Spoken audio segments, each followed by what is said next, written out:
right. Well, I'm so glad this week, in the middle of everything, to have member of Knesset Simcha Rothman joining me today. Simcha, as the chairman of the Knesset Constitution, Law, and Justice Committee, has really been the architect of the judicial reform package, getting it through to law. And of course, it's kind of stumbled, and now it's sort of been sidelined and moved to the president's residence for adjudication. So I'm so glad to have you here this week, Simcha, to tell me, what's going on, and to talk about a couple of other issues that also really interest our viewers here at the Caroline Glick Show. So the first thing, before we do anything else, can you just give us a little review? Why is the issue of judicial reform, of legal reform in Israel so important? So first, thank you for having me. And I think that once people understand really the why, they understand the urgency to make the change, and why in Israel it became, everyone now agrees that there is a need for a reform. It wasn't the case a few months ago, but now when you check what people think, coalition and opposition voters, they all understand that there is a need for a reform. So that's why I'm optimistic, despite the background that you described. So let's talk in very short why it's so important. In 2 words, you have zero accountability in Israel. It's a complaint that you hear a lot, and the judicial system is one of the major reasons that in Israel we lack accountability. We are recording this now. I want to give 3 examples that people will understand the issue. We are now recording in the week of Lag BaOmer. Right. We all remember, sadly, 2 years ago, what happened in Meron in Lag BaOmer in Israel.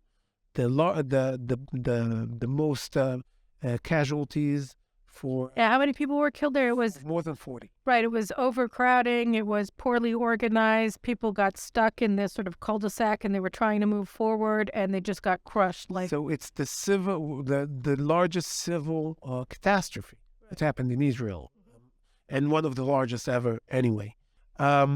So this catastrophe that happened in Meron, there was, of course, an investigative committee to check who's to be blamed, where were the problems, and people forget.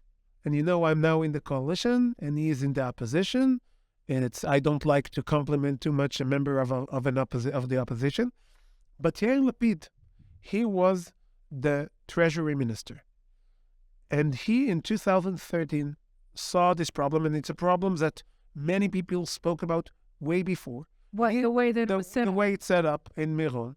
And he decided to take away to the possession of the government the entire area and then manage it in a central position and solve all those problems.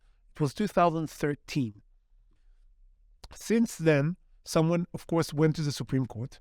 The Supreme Court canceled this decision and now basically appointed a new management for the site, for the Rabbi Shimon Bar Yochai grave site, that was made of 5 different people. We saw 5 all mess, and it was the justice, the chief legal advisor, and the court that basically told to the elected officials that wanted to solve the problem, you cannot solve it. And then something bad happens. Who do we go for to answer?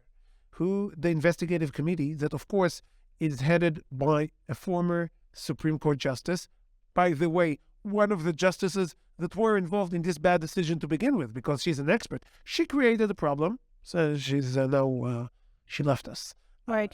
She's now deceased, Miriam Shor, but she was the one who was involved in creating the problem in some way.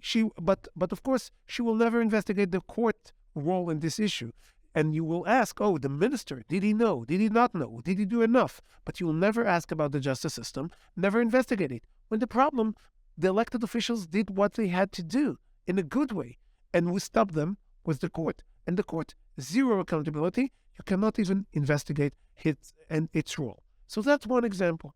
A second example is fighting terror. In this Knesset, we passed a law, coalition and opposition together, to take away citizenship from people, citizens of Israel, that are getting paid by the Palestinian Authority to kill Jews. They murdered, and then they get compensation and money from the Palestinian Authority. And they get extra. According to the Palestinian Authority law, they get extra money because they have an Israeli citizenship, because it's easier to make the terror act with the Israeli citizenship. Now we pass this law in this Knesset. Waste of time, because the court will ignore it or cancel it, as it did to many, many similar laws in the past. Right. So you have a coalition and opposition that have a certain way to fight terror, and the court just negates this way. And the third example is the ultra-Orthodox draft law, which is a big problem in Israel. It's going around in the system in Israel for 30 years, even more. And any solutions that the body politics of Israel, the Knesset, tries to bring to this issue, and there were many solutions, good, bad, some I like, some I dislike, is canceled by the court. And we're destined to go over and over to this social, political, economical fight, over and over again, and we can never get to any agreement. Because you have a justice Because system. whatever we decide in the Knesset is just a draft to the court that cancels it and says, okay, you fought for 3 years to get to some decent agreement on what to do on this burning issue. Okay, now fight again for 3 more years because you didn't fight enough. Not only that, the real reason that we entered into the electoral morass of 4 elections in a row. 5.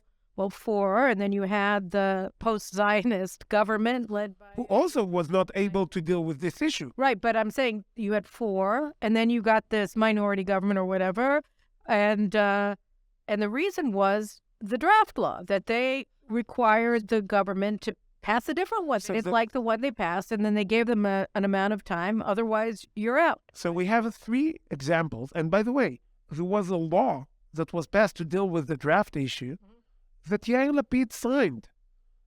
Amendment number 19 was passed with Yesh Atid votes. So the most extreme the party that fought against giving this exemption for the ultra-Orthodox signed the bill and passed it in the Knesset. It wasn't what I thought. It wasn't what the Likud thought, but it passed in the Knesset. And the court canceled it. So you don't even get at the most extreme part of the Knesset that wants something, it's not enough for the court. So you can never get to an agreement. So if we talk about zero accountability on almost any issue, political right, 100% authority. 100% authority, instability in government, and inability to fight terror. And I can give few more examples. I wrote a book with 7, 8, 9 examples of very pressing issue. Housing prices in Israel. Any issue you put a finger, you look and you say, how come the political powers did not do anything to solve it? And then you dig down and you check and you see that they did. They did many things, but it was all negated by the actions of the court that never pays the price. Okay, so that's why it's important. But now what happened was that, so this government comes in, it's elected, the 4 members, the 4 coalition parties, the parties in the coalition led by Likud, they all ran on platforms committed to judicial reform, legal reform, reform of the Attorney General's office, state prosecution, and the Supreme Court. You come into office shortly after the government is formed. Justice Minister Yariv Levin, and this is his signature issue, his entire political career, he lays out a 4-part plan for judicial reform, which is supposed to just be the first stage, right, of an overhaul of the legal system in Israel and the introduction of accountability to our justices and to our legal fraternity in Israel. Okay. And then all hell breaks loose, right? All hell breaks loose. And you have massive rioting on the streets, blocking highways, attacking ministers. You're, under 24/7 bodyguard protection because of threats on your life and attacks against you and your community by the left. So Israel is experiencing, even now they continue, this unprecedented campaign, massively funded, of mass demonstrations, attacks, demonization of the government, of its ministers, of its members of Knesset, and it just stops. And now and this is like after President Yitzhak Herzog came out. You guys had been meeting, having these negotiations to try to come up with a solution. And with much anticipation, he comes out and he gives what he refers to as the people's plan, which is really just his plan. It's not even his plan. It's maybe extreme left plan. It's the extreme left's plan. So shocked the hell out of me, I've got to say. And it had nothing that we voted for. It had nothing that we need in order to introduce accountability to our judicial system. And now after he did that, Prime Minister Netanyahu decided to try to calm the waters here socially by going back to the same guy, to President Herzog with members of the opposition who lost the election, meaning actually there are lots more of them than members of the coalition together at the president's house or other areas behind closed doors without any public exposure. And they're supposed to now come up with so what does this mean for judicial reform? Is it dead? I mean, people have been saying on the news, it's dead, it's never going to happen. So I think it's, what you described, of course, is true, but I think that now that's one half of the picture. Okay. The other half of the picture is really that there is a wide understanding that did not exist in the past because of this issue. It doesn't matter. Where do you see that wide understanding showing? Because the protests are continuing. The protesters will continue, and by the way, most of the protests have nothing to do with the judicial reform. Even if you ask the people who go and protest, they talk about the draft law now. They talk about the fact that Netanyahu has cases against him in the court, and against the ultra-Orthodox, and against just against the government, religious coercion, you name it. They don't like the fact that they lost the elections. Plain simple. And most of this actions were planned way before any judicial reform was put on the table by Yariv Levin. Yeah, it was, of course, Ehud Barak gave this interview to Chatham House, where he said that this was planned 3 months before the government was formed, before the elections, on anticipation that the right wing would win, and this is what we're going to do. We're going to set the house on fire. And they used the blueprint of a book put out by some Columbia professors about how to bring down democratically elected government. And they work like that. So some would say, without the mistakes that we have done about the judicial reform, it wouldn't happen. It wouldn't succeed so well. Maybe not. We can never know. That's the claim. And of course, we, as a party, and me and myself, we did not think it's a good idea to stop. Because once you cave under pressure, once you give up to violence, and what we experience is violence, not demonstrations, not a peaceful way of the public to announce what they think about in a peaceful way. We see disruptions, they call it. We don't try to demonstrate, we try to disrupt, right, which is a big difference. That's not something that in the past, when that kind of behavior was acted by protesters, it was dealt like with even without the police. It was dealt with the Shin Bet because it was about the security of the state. If you try to block roads, you're not protesting. If you try, and now that's not true. You have people who are blocking highway junctions, which is a very serious. Even worse, the police sometimes blocks for them. They don't even have to come. So they're not. There's no punishment. They blocked civilian aircraft. They blocked the path to Ben Gurion Airport a couple months ago. To the best of my knowledge, nobody's standing trial for that. That's just to show you that we have a system who is deeply, deeply in need of a reform. Right. Because there is zero accountability also with the police. There is zero accountability with the justice system. That they don't answer, why are they not prosecuting what they have prosecuted in the past? So has this all been derailed, this thing that we need more than anything else? I mean, to have a justice and rule of law in Israel? I think that the riots the demonstrations, the behavior of the police and the justice system concerning the riots and the demonstrations proved to anyone who still had the doubt that there is a need to reform, that there is a need to reform. So that's why I know, polls show it, there is a need for the reform. From the beginning, also Yariv Levin, also myself, we said we want to pass as much that can be passed with wide agreement. We don't want it to be the winner takes it all kind of mechanism, because when you want to do a big reform, and there is a wide understanding, especially amongst elected officials, that there is a need for the reform. For example, I can take almost everything that Gideon Sa'ar wrote in the past and sign, and it will pass. Why not?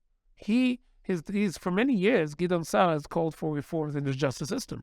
To the most of the reforms that I agree. Now he says, no. Whatever I agreed in the past. How do you explain that? That was one of my questions that I was going to get to later, but you raised it. So how do you explain the way that leftists or former right-wingers like Gideon Sa'ar, Daniel Friedman, who was a justice minister. So Daniel Friedman, for example. They all just sort of walked But Daniel away. Friedman is a good example, because Daniel Friedman, I was called by someone who arranged the protests against me.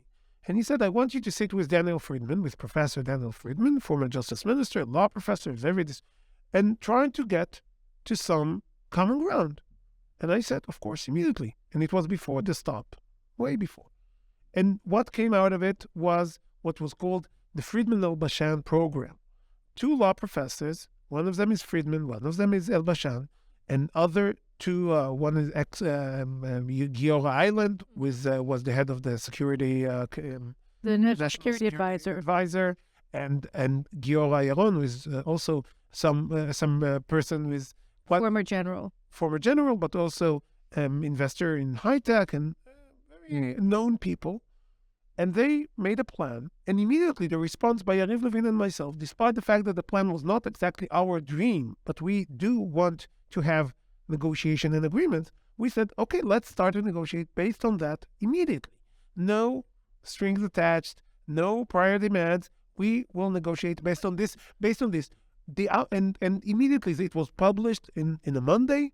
On Tuesday, Yariv Levin and myself sat with them, with all four of them, and we spoke and we learned what they're offering. And we said, we are willing to negotiate based on this offer by Friedman, who does not like the entire program of Yariv Levin. We will negotiate based on that immediately. Yair Lapid, Gideon Sa'ar, Gantz immediately bashed them. They blamed them in whatever you can imagine. Now they cooperators. No, collaborators, cooperators. They were actually secret agent. All the lies that you can imagine about this program. When we said, we really mean what we say, we would love to have the reform with the widest agreement that we can, and we are willing to find common ground. But we need to have someone from the other side to do it, and the opposition does not want to come. How do you explain that? Because they think, some of them, I think mistakenly, that by blocking the reform, they will make the government fall. I don't think they will make the government fall. I think they will. It maybe postpone it a little bit, but I think that some people in the opposition they basically joined the program that you said before by Ehud Barak to bring down a democratically elected government. They don't play by the rules anymore. When you have members of the opposition burning the streets down by words or by actions, they don't play by the rules. You mentioned the last government. I disliked last government a lot. I spoke a lot against it. I would never ever think to praise someone that calls for using a weapon. I would never ever think about telling soldiers to skip to refuse go to the army, to the reserve duty, to the pilots. Never ever this kind of never ever I would think to go outside of Israel and we had the ability to do so, of course, we could go outside of Israel and say, listen, Muslim Brotherhood is considered a terrorist organization in your country. Stop any of your connections with the state of Israel because they have no Muslim Brotherhood inside government. It would create a damage with the state of Israel, but we would never think of doing it because we are all on the same ship here. If we will drill down, we will drown. So we didn't do it, and they stopped having this basic decency and dignity to not do this kind of thing. People went and actually asked foreign government or foreign companies not to invest in Israel. If someone else would do it, we would call it BDS. But some people actually, from the politics, went and did it. So here, I have a couple of questions. So, and you can answer them together or separately, how you like. So one thing is, and it just gets back to the same question. I want this reform more than anything. I've been writing about this as well for over 20 years and why we need judicial reform. But how do we get there from here? That's one question, because we're looking at it. We see that you have an opposition that is not playing by the rules. They're playing by the Black Lives Matter rules. Let's light Israel on fire, make the government collapse because of the pressure that it's constantly under. And by the way, we see pressure building, right? With Ben Gvir, for instance, in Otzma Yehudit, boycotting government meetings. Yeah, but that's another issue. Right, but still, it's causing distress and destabilizing the coalition because you're not getting the stuff done that you were elected to do. So that's one question. How do we get back on track? And it plays to the second question, which is about President Herzog. So we were all thinking that President Herzog was going to go along with the El Bashan Friedman thing, and then he didn't. Or some other plans. We had other plans. Even by the president's residency, the Bashan Friedman was like a side game. Okay, so but even we thought that there was a real discourse there on matters of substance, and in the end, what he offered was essentially nothing. He said, "Oh yeah, you have worse than nothing." Well, but he had said you need legal procedures to be. Oh, you need more judges. You need, he started going to the quantity, not to the actual nature of the problem, but to, side issues. And what we're hearing, the little that we're hearing about the discourse in the president's house is that that's all the agreement that they've reached. In other words, he put a top level of what the left is going to be willing to do, which is essentially nothing. We'll give you more judges to make it easier so that it will be easier for you to intervene in government action. Right, and also that you're a normal person, not a politician. You sue somebody, and it's not going to take 15 years to get a judgment. More judges will not bring this outcome, by the way.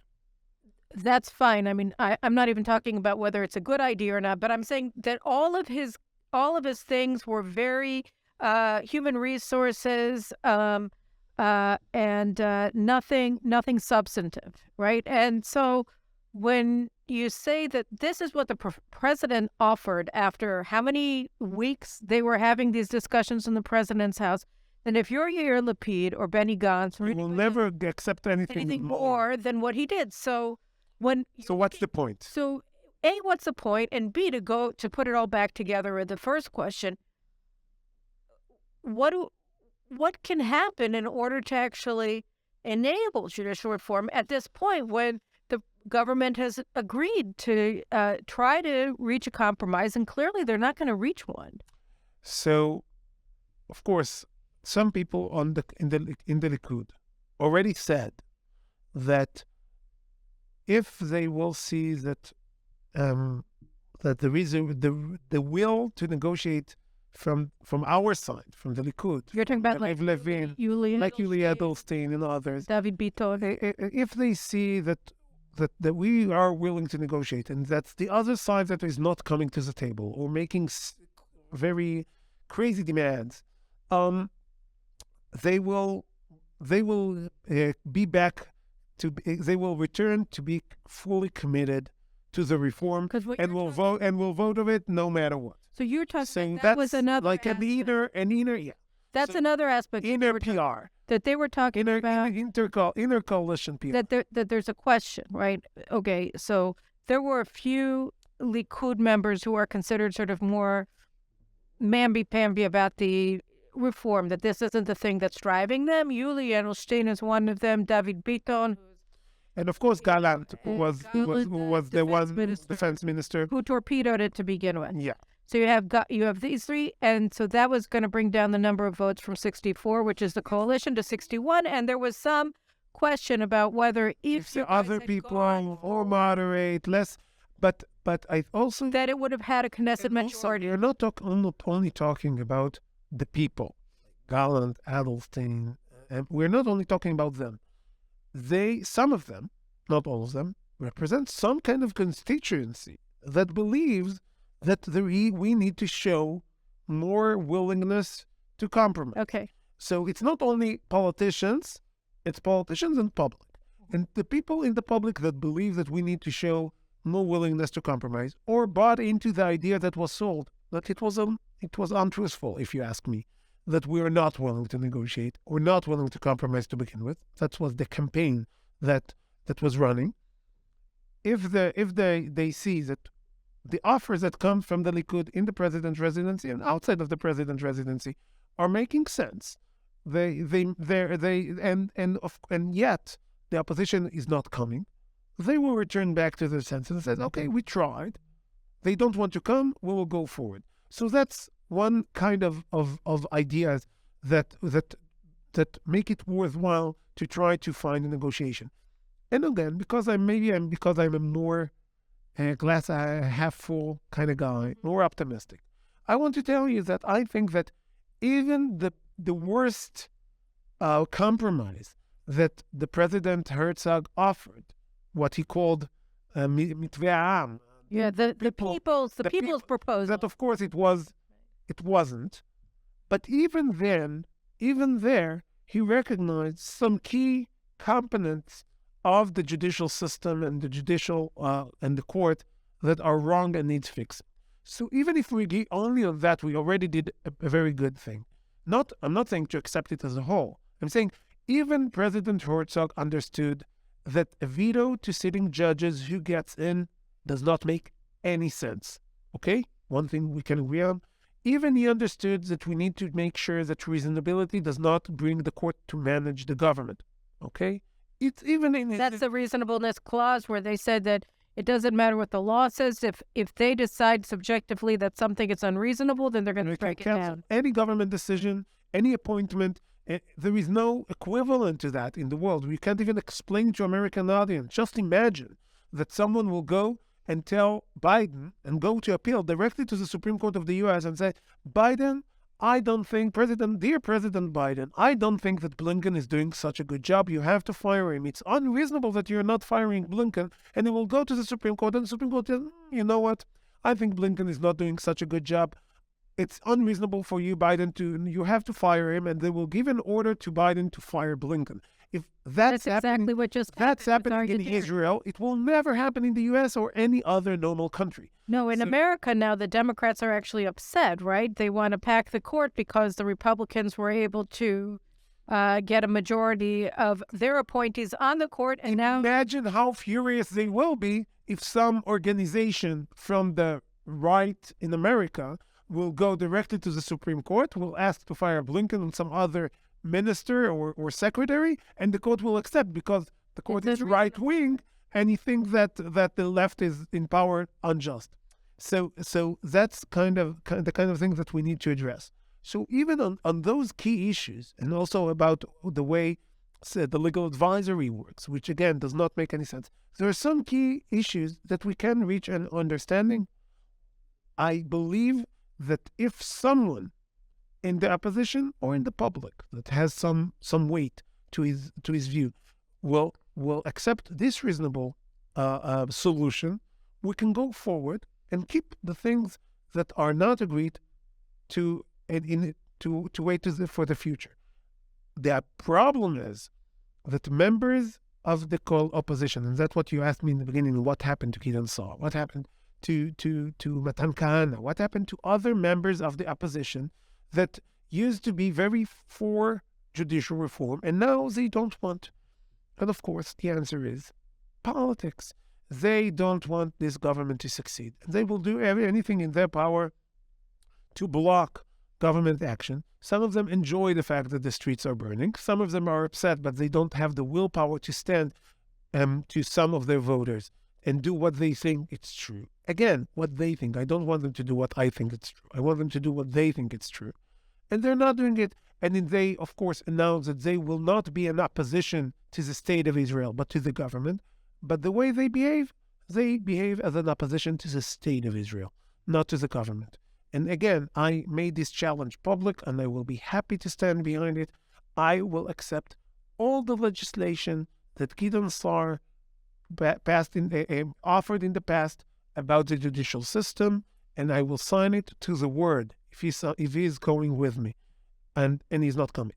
And Matan Kahana the same, and Zev Elkin the same, and Sharen Haskel the same. You know, I'm just talking to you, and I'm remembering that spectacle that the opposition did in your committee, where they got up, they climbed up on the tables, and they sat down on the floor in the middle of the room, and they started screaming. And they blocked voting, and they were shouting during voting. We had to get them out during voting and then they come back because they have to vote. They disrupted the way to run a committee in the Knesset. And of course, every time was there ever any precedent for that kind of behavior anywhere in the Knesset history? Because we've had lots of, no disruption like that, right? Unprecedented.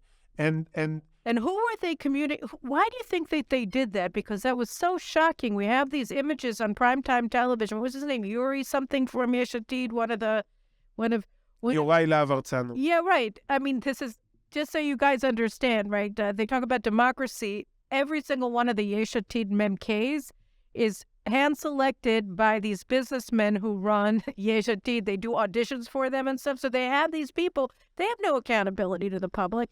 And except that, because the public just votes because Yesh Atid is the main opposition party. They want the left to be in charge. So they vote for Yesh Atid without any understanding. There is no primaries election. No primaries, no accountability if we're talking about that. But anyway, so they get up.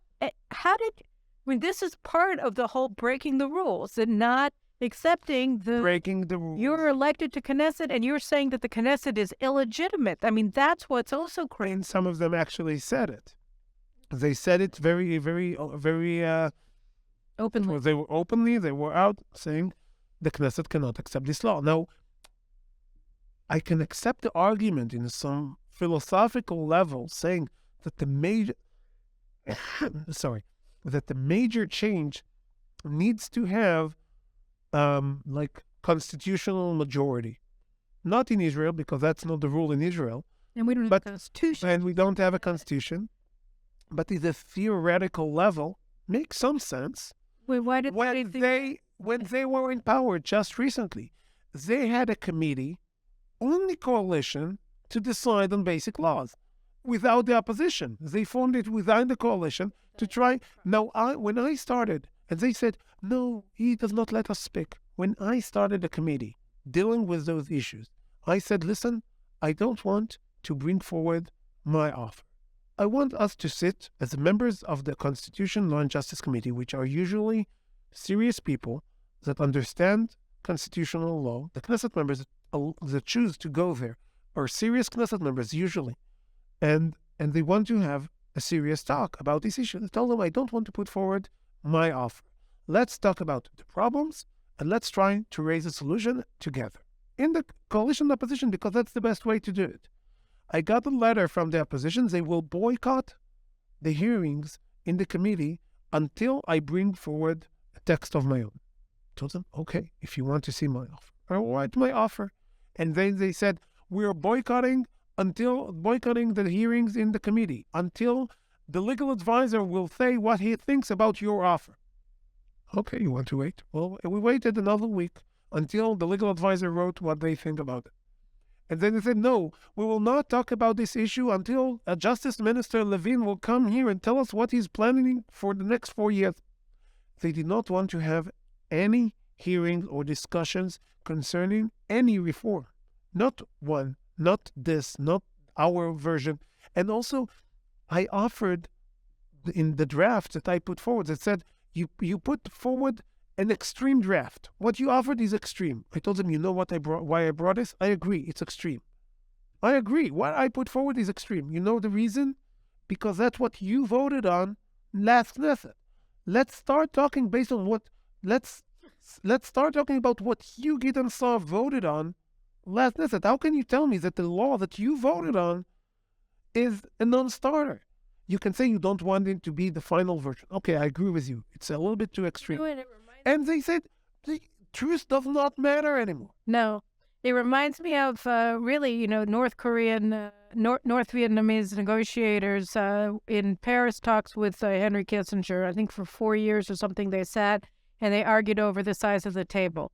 Because the idea was that they didn't, they wanted America to leave Vietnam and give it to them and surrender. And that was all they were going to do. And they didn't mind being outrageous because they had their totalitarian mindset. They knew exactly what they wanted, and they really are behaving like North Vietnamese. So people ask me, what will be the end? I don't know the end, but I know what won't be in the end. People now in Israel understand that there is zero legitimacy for a court that is unelected by the public in some way.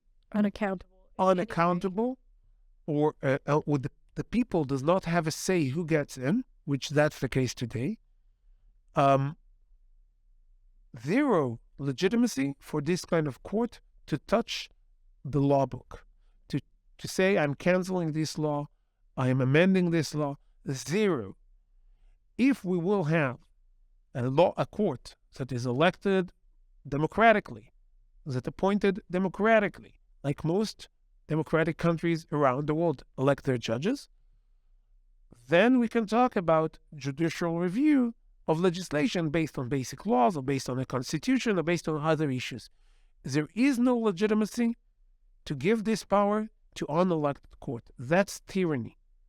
That's what we have now. And that's what we have now. And the public understands now it's illegitimate. Again, even the president offer, which was extreme left, understood that and said, the veto that sitting judges has on who will get in, it's not legitimate. All right, let's change gears for just a second. So I don't want to leave this issue, frankly, because I still haven't understood how any of this is going to get passed. You're saying essentially, let me say what I think you said and tell me if I'm right, and then fill in the blanks.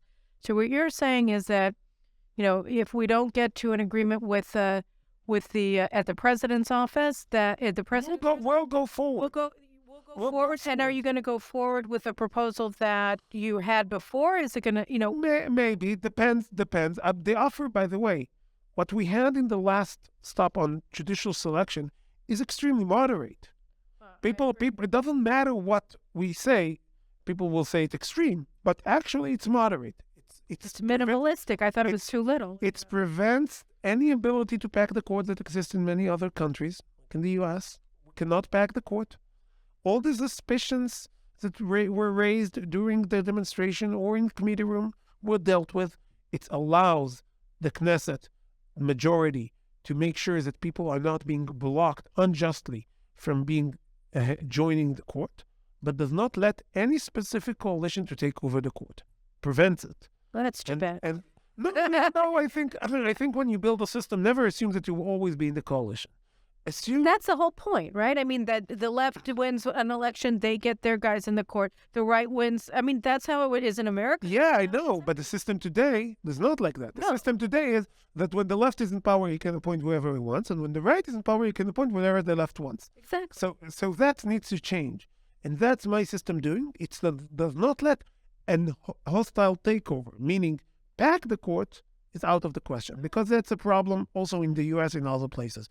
If you want to play by the rules, you can appoint 2 judges on your coalition majority at a single Knesset time. If you win election after election after election after election, then you are basically the consensus of the state of Israel. Then you can appoint more judges. So let me just change gears for a second. We've had, because of the way that this has been communicated to Diaspora Jewry, and the way that Yair Lapid has gone to the United States and met with American Jewish leaders and congressional leaders to try to incite them to believe that the democracy of Israel is now on the line, and that reforms that place minimal limits on the power of Israel's justices is somehow going to turn us into a democracy when all it's going to do is cancel an existing oligarchy.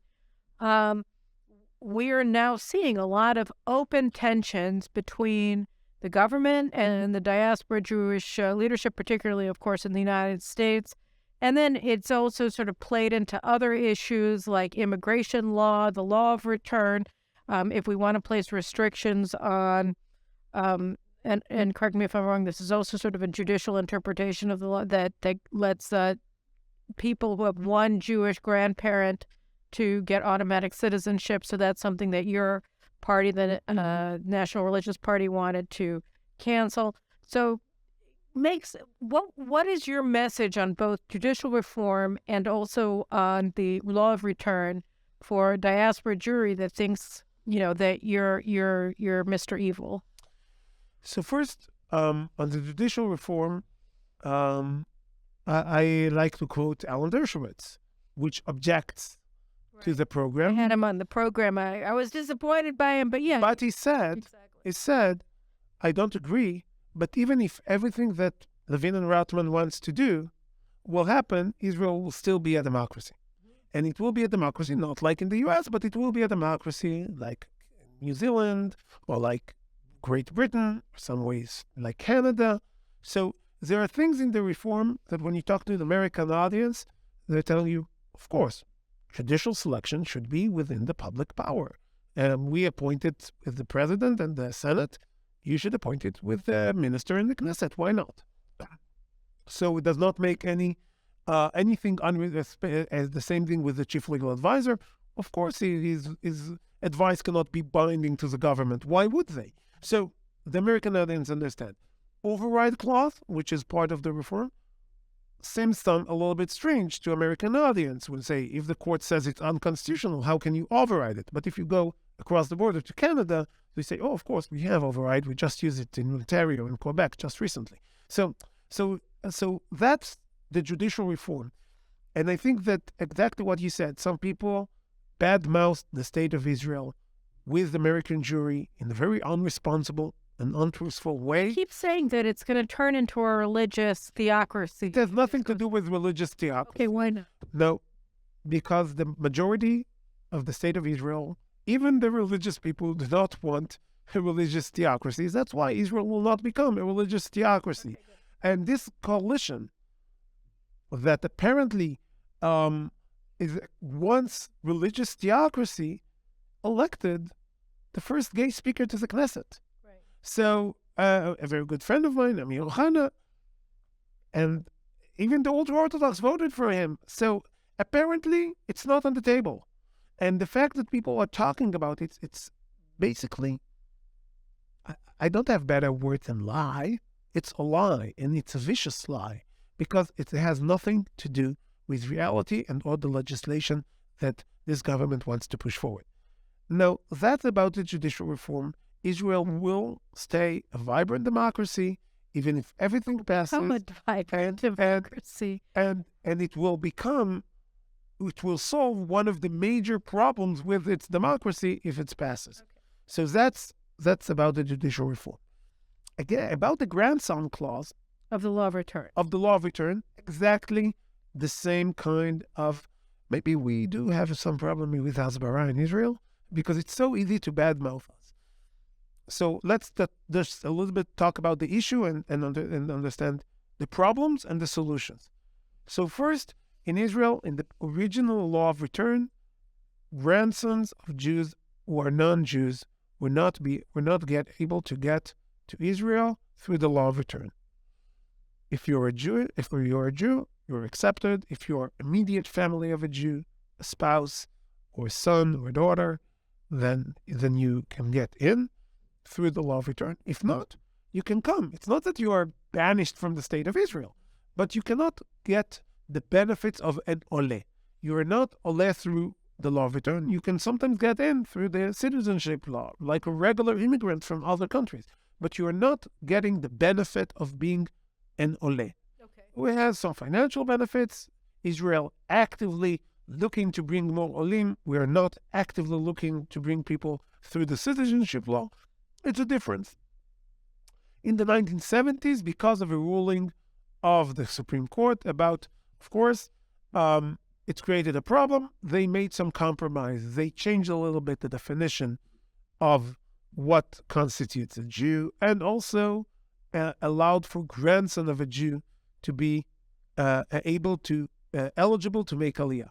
And the law makes a specification. It says some people are Jewish, some people are non-Jewish, but they're eligible to come according to law of return. It's called Zakei Shvut. They're eligible for return. They're non-Jews.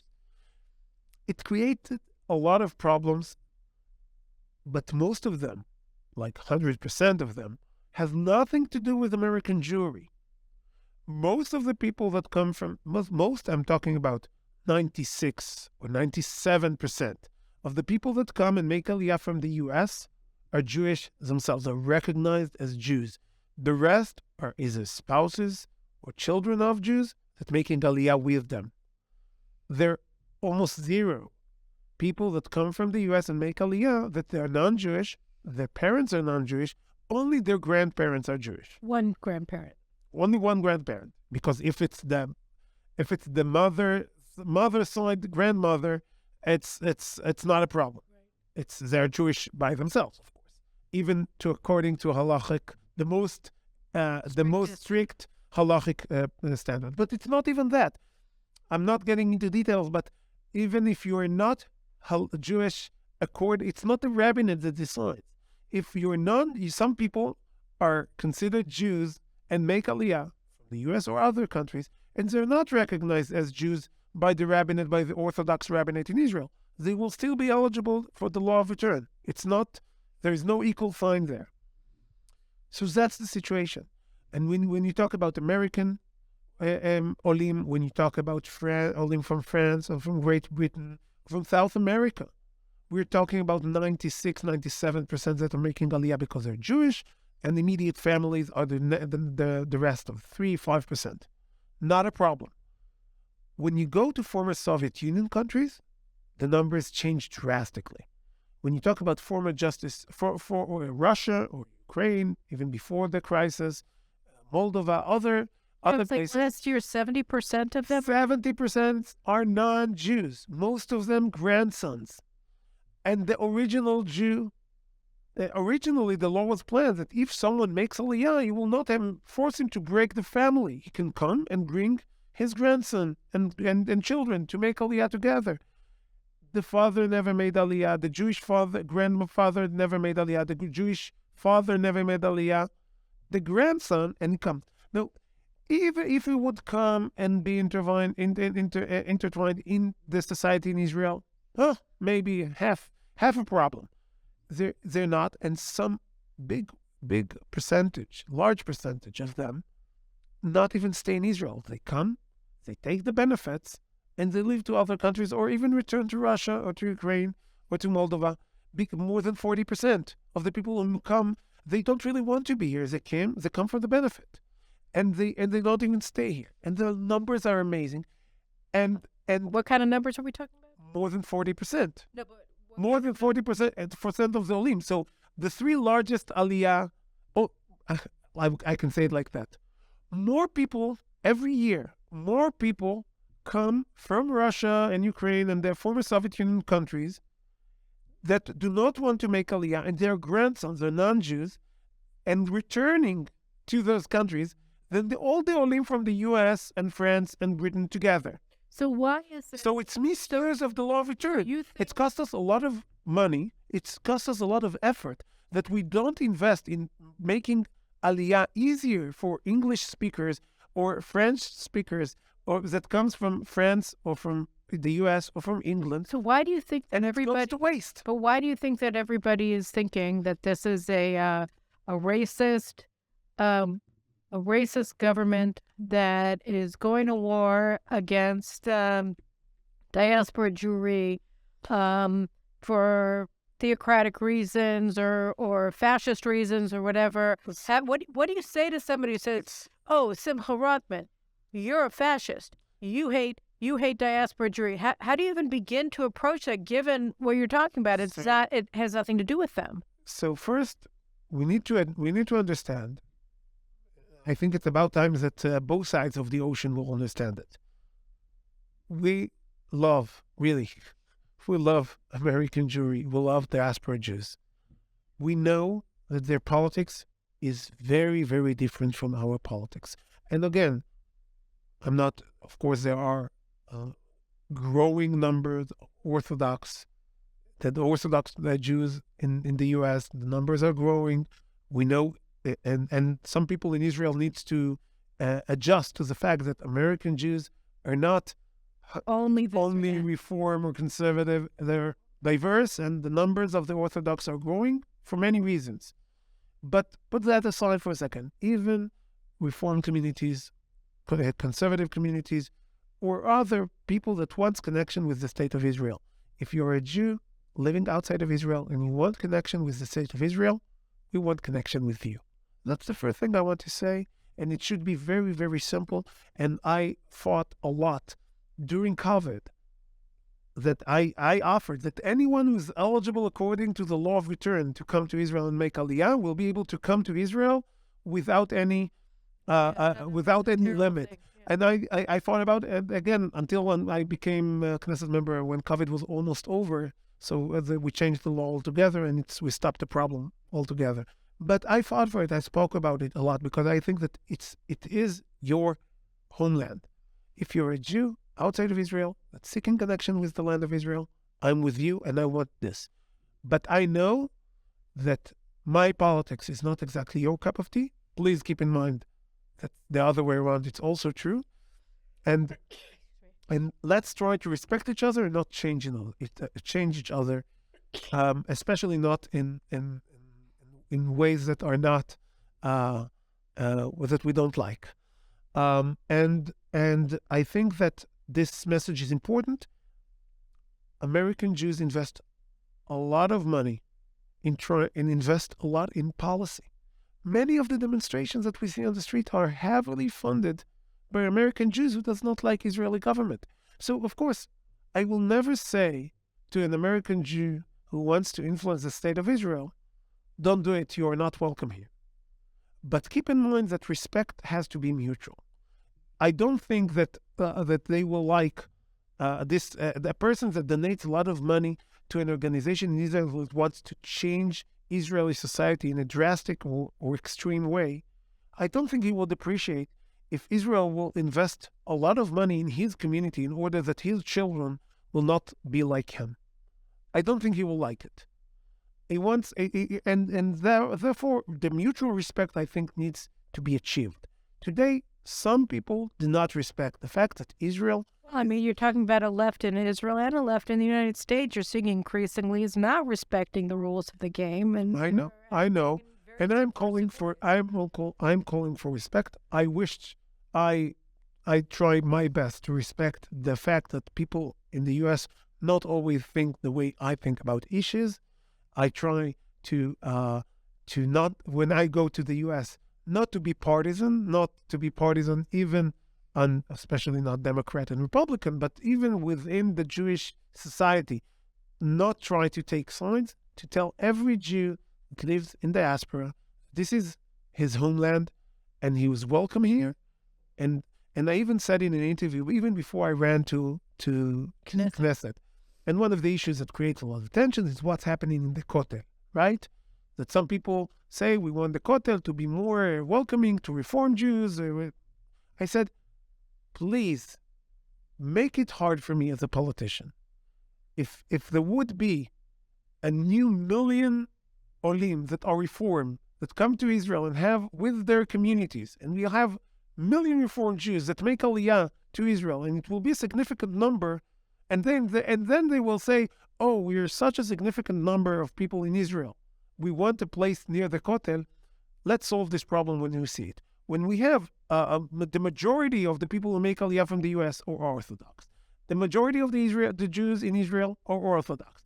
There is a small minority. They need to be respected, but they cannot take over the Kotel for this small minority. If we'll have a large enough a group of people that are Reform Jews, let's solve this problem then. And it's a problem that I will be happy to have, that Israel have so many new Olim that are Reform Jews, that we need to address what will happen with the chief rabbinate when we'll have 1 million Reform Jews in Israel. It will be a problem. We need to solve it. Let's have this problem. Let's have all of them come to Israel, be a tourist in Israel, make aliyah to Israel, and then we'll solve this problem. And I think that the best way to solve this problem, when there are 1 million Reform Jews from the United States and Israel, is through the Knesset and not through the Supreme Court. That's definitely the case. Okay, well, listen, I think we're going to have to leave it at that. I think we've covered a lot of ground here, and I guess you've made me more optimistic about judicial reform.